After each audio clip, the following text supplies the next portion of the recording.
Hello, I have Copo here. I'm going to show you Copo's training. So I have a place, a dog bed with a bolstered edge. I'm going to put it down here. Copo knows when he sees a place that we are going to do some training, and Copo knows he is always rewarded for getting on his place the first time. Good boy, Copo. Place. Copo has been taught to lie down by me taking one finger, pointing at his nose, and then pointing to the ground in front of him and asking him to lie down. If I want Copo to sit from that position, I cup my hand and draw straight up from his nose. Copo knows hand signals and voice commands. I'll demonstrate again. Point at his nose, point at the ground to ask him to lie down.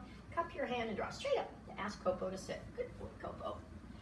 Copo has been taught to come to me when he sees a closed fist. That's how I convey to Copo that I want him to come where I'm at. Copo knows when he sees a closed fist, his job is to come over, put his nose on my fist, and then sit afterwards. Sitting is the canine equivalent of please. I don't have to ask him for that portion of the behavior. He just knows it's required. I rewarded him for returning to his place like a very good boy. Wait for him to settle down here, and I'll show you the touch it again. Here's the fist, the puppy, polite nose bump, and the polite sit afterwards without me asking him to do so. Good boy, Copo.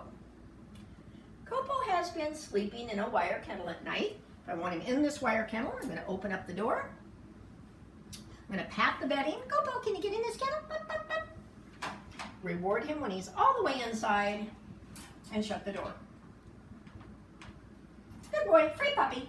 Copo has always ridden in his airline carrier or a plastic kennel in the car. The principle is the same. Open up the door, pat the bedding, reward him when he's all the way inside and shut the door.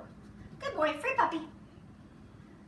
Copo knows to sit during certain circumstances without me asking him to do so, and those include when he sees his collar, an easy walk harness, a leash, a dog bowl, or wants attention. I'm going to demonstrate that by showing Copo an easy walk harness and wait for him to come over and do the appropriate behavior. Very nice. Once he comes over and sits politely without me asking him to do so, I can slip the harness over his head.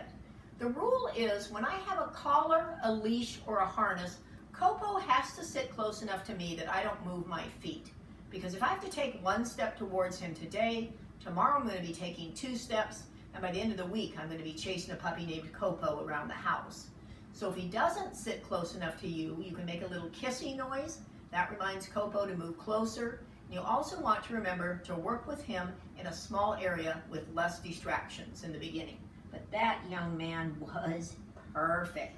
And the last thing that Copo knows when he sees a dog bowl, if he wants the contents of that bowl, there's a behavior he must provide. I'm going to show him the bowl, wait for him to sit politely without me asking him to do so, and then I can reward Copo with the contents of the bowl. There he is, your very handsome boy, Copo.